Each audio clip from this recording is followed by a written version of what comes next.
buen día. Ante todo, estimado profesor, estimados oyentes, me complace presentarles en esta ocasión el caso de Ana Estrada. A continuación, tenemos que esta es una exposición para nuestro examen parcial número 3 con el docente Vázquez Coelho Mario en la asignatura de Derecho Constitucional 2 en la sección 4 de 6. El equipo está conformado por Montano Hurtado María Esther, Oyuela Oyola María Celeste, Reyes Cóndor Cris Alexandra y quien les habla Nicha Machado Sayuri. Somos el grupo 8 y estamos ante el primer caso de eutanasia en el Perú. A continuación, el primer apartado por parte de mi compañera. Caso de Ana Estrada, el primer caso de eutanasia en el Perú, que fue un proceso que se tramitó bajo el expediente número 00573 del 2020 ante el 11º Juzgado Constitucional de Lima, a cargo del juez Jorge Luis Ramírez Ñique de Guzmán. La demanda fue presentada por la Defensoría del Pueblo, que es la representación de Ana Estrada. ¿Quién es Ana Estrada? Su nombre de nacimiento vendría a ser Ana Milagros Estrada Ugarte, nacimiento el 20 de noviembre de 1976, fallecimiento el 21 de abril de 2024, causa de muerte la eutanasia, nacionalidad peruana. Situación médica de Ana Estrada es que padece desde los 12 años polimiositis, una enfermedad que destruye gradualmente los músculos hasta impedir los movimientos básicos. En su caso lleva un punto en el que perdió totalmente su autonomía, necesita respiración asistida, vivía postrada y requería ayuda para poder vivir. Objetivo de la demanda. La Defensoría del Pueblo solicita que el juez declare inaplicable el artículo 112, que es del Código Penal, donde se aplica e incluso se castiga los casos que son de personas que ayudan a otra a morir por pura compasión o por solicitud de esta.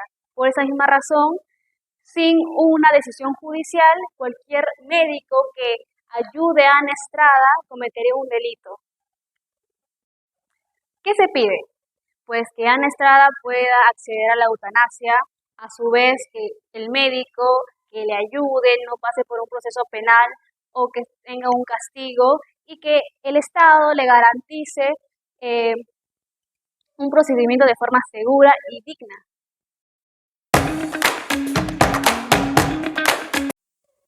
A continuación yo les voy a hablar sobre las posiciones de las partes y amicus curiae en el caso de Ana Estrada. El proceso judicial del caso de Ana Estrada presenta un contraste entre las posiciones de la parte demandante y las partes demandadas, además de las opiniones de expertos invitados. Como primera parte vamos a hablar sobre la posición de la Defensoría del Pueblo, la parte demandante. La Defensoría del Pueblo actuó en beneficio de Ana Estrada, estableciendo el reconocimiento del derecho a una muerte digna. Su posición se basó en dos pilares fundamentales, en la fundamentación en la dignidad y la autodeterminación. La Defensoría argumentó que el derecho a una muerte digna se deriva de los derechos fundamentales, como la dignidad humana, el desarrollo de la personalidad y a una vida digna. Sostuvo que ante un sufrimiento incompatible con la dignidad y una enfermedad irreversible, la voluntad de la persona debe de prevalecer sobre la obligación de vivir. La demanda solicitó que se declare la inaplicación del artículo 112 del Código Penal peruano, el homicidio piadoso, específicamente para el caso de Ana Estrada. El objetivo era lograr que los médicos que ejecutaran la eutanasia en cumplimiento de la voluntad no enfrentaran cargos penales. Para garantizar la ejecución de la decisión, se solicitó al Ministerio de Salud y a Salud que elaboren un protocolo médico y brinden todas las condiciones necesarias para el cumplimiento. Como segunda parte tenemos a los argumentos de las entidades demandadas. Las entidades estatales como el Ministerio de Salud, Salud y el Ministerio de Justicia se opusieron a la demanda, argumentando la imposibilidad legal y constitucional de la eutanasia para autorizarla. Como primer punto tenemos el principio de legalidad. Sostuvieron que la eutanasia no está reconocida ni regulada en el Perú, por lo que las entidades públicas, al regirse en el principio de legalidad, no tienen la facultad para aprobar o ejecutar dicho procedimiento. Además, la ley penal vigente, o sea, el artículo 112 del Código Penal peruano, la prohíbe. Como segundo punto tenemos a la separación de poderes. Argumentaron que ordenar la creación de un nuevo derecho o la regulación a través de un protocolo médico invade la esfera de acción del Poder Legislativo y del Poder Judicial. Según esta posición, el juez no tiene la potestad para crear un derecho que debe ser materia de ley. Como tercer punto de esta segunda parte tenemos a las objeciones éticas y médicas. El Ministerio de Salud y Salud señalaron que la eutanasia contraviene el espíritu de la profesión médica y los códigos éticos como eh, el juramento hipocrático, que dice que el médico debe proteger la vida y además de que debe de calmar o aliviar el sufrimiento, pero no de causar la muerte intencional. Como último punto de esta segunda parte tenemos la posición específica del Ministerio de Justicia. El Ministerio de Justicia fue incluido en la demanda porque es la entidad responsable del referendo y la emisión de la norma, que amenaza los derechos de Ana Estrada. Su defensa se centró en la legalidad de la norma y la defensa de la separación de poderes, argumentando que el juez no podía anular o inaplicar la ley penal. Como último punto tenemos la posición de los amigos curial. Los amigos curial o amigos del tribunal ofrecieron opiniones técnicas al tribunal, dividiéndose en el enfoque en cómo garantizar una muerte digna. Tenemos a la Sociedad Peruana de Cuidados Paliativos, quien defendió la prioridad de los cuidados paliativos como la vía legítima para lograr una muerte digna. Si bien reconoció el derecho eh, a la dignidad, argumentó que la sedación paliativa puede controlar el sufrimiento sin necesidad de recurrir a la eutanasia, instando al Estado a garantizar el acceso a esta prestación como alternativa. Y como último punto tenemos a la Clínica Jurídica de la PUC, quien apoyó la demanda defendiendo la autodeterminación como bases del derecho a decidir sobre la vida. Sostuvo que la dignidad no puede ser separada de la voluntad de la persona y que el artículo 112 del Código Penal peruano es incompatible con los principios constitucionales al obligar a alguien a vivir una vida que considera indigna o insoportable. Prosiguiendo con la exposición, ahora hablaremos acerca de los principios invocados por el juez que sustentan su decisión. En primer lugar, tenemos los derechos innominados basados en el artículo 13 de la Constitución Política del Perú, la cual establece que la lista de derechos fundamentales consagrados en la Constitución no es taxativa ni cerrada. Es decir, existen otros derechos que, aunque no están explícitamente mencionados, se derivan pues de otros principios y valores constitucionales, así como la dignidad humana. Estos principios y valores constitucionales, o mejor dicho, estos derechos innominados, también gozan de protección constitucional.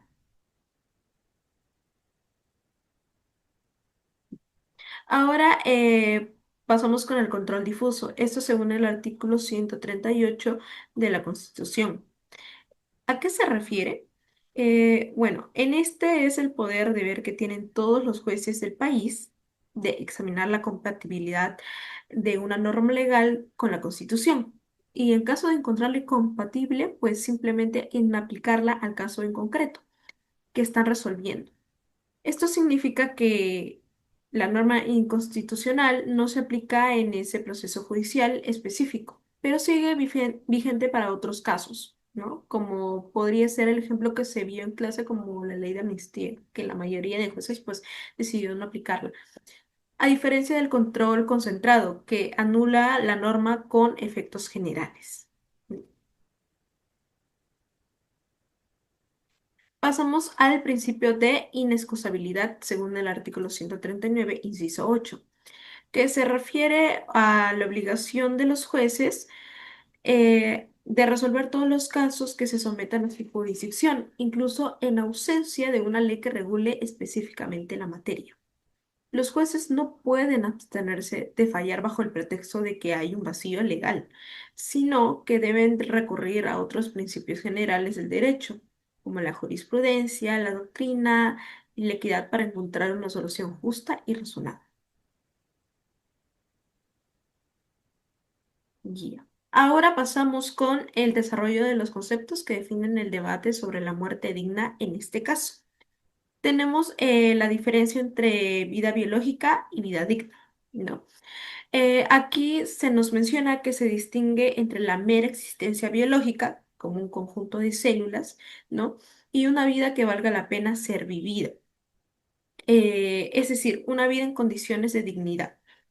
Se reconoce que el derecho a la vida no es absoluto y que, pues, no obliga a mantener la existencia biológica a toda costa, especialmente cuando la persona pues padece de una enfermedad incurable que le causa mucho dolor y un deterioro significativo en su calidad de vida. Ante esto, el juez señaló que que la dignidad humana trasciende lo meramente biológico y abarca la autonomía, la libertad y la capacidad de tomar decisiones sobre la propia vida. Luego tenemos la autonomía y libre desarrollo de la personalidad como fundamentos de la muerte digna. Aquí tenemos que el juez consideró que la autonomía y el libre desarrollo de la personalidad son derechos fundamentales que permiten a las personas tomar decisiones pues, sobre su propia vida, incluyendo el momento y forma de su muerte. En el caso de Anestrada Ugarte, el juez reconoció su derecho a decidir poner fin a su sufrimiento, como ya se mencionó, siempre y cuando pues lo hiciera de una manera informada, libre y pues voluntaria. También se enfatiza en la prohibición penal del homicidio piadoso, ¿no? Que pues este limitaba la autonomía de Ana y le impedía ejercer su derecho a una muerte digna.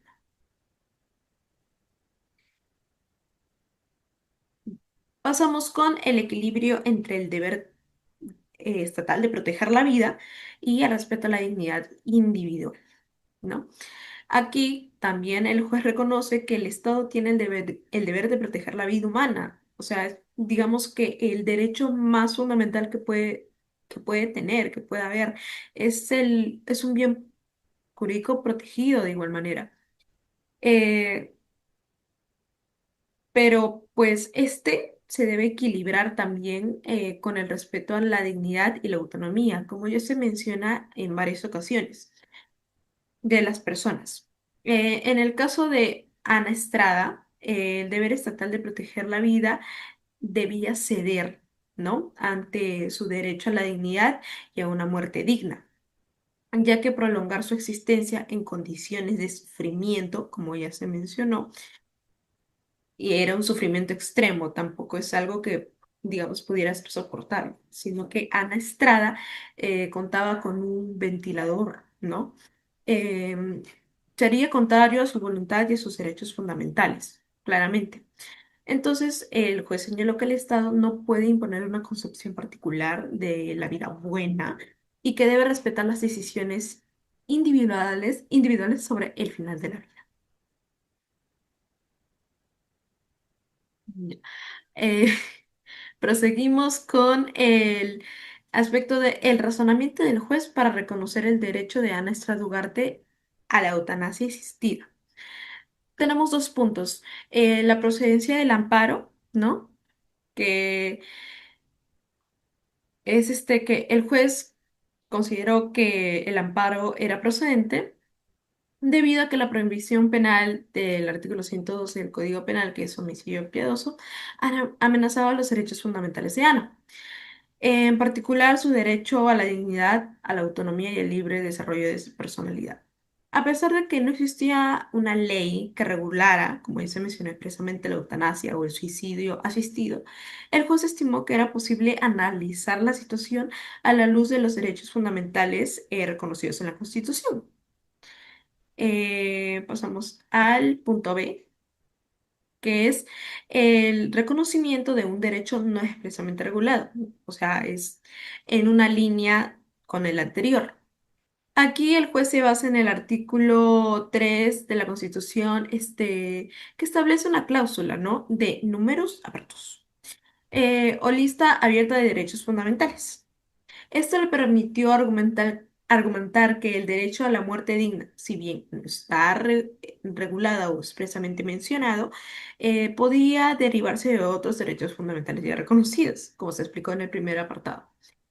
El juez enfatizó que la dignidad humana es el fin supremo de la sociedad y del Estado, esto según el artículo 1 de la Constitución, y que la libertad y pues la autonomía son esenciales para el desarrollo de la persona. Pues en esto podemos concluir, bueno, con todo lo visto, que el juez realizó un análisis exhaustivo de los derechos, ¿no? El, el poder analizar está bien, o sea, porque literalmente sería darle el permiso a una persona para acabar con su vida, ¿no? Pero él valoró en demasía lo que es el derecho a la dignidad y a una muerte digna, ¿no? Si Ana se mantenía con vida y las condiciones de su enfermedad, que son el que los músculos se retraen, ¿no? Algo muy doloroso, pues lamentablemente no iba a ser una muerte digna. Entonces, esto, como es, la dignidad debería prevalecer sobre el deber estatal, ¿no? De proteger la vida a toda costa. Entonces, el juez estableció un equilibrio entre estos derechos, ¿no? Y reconoció la autonomía de Ana para tomar decisiones sobre su propio cuerpo y su propia vida.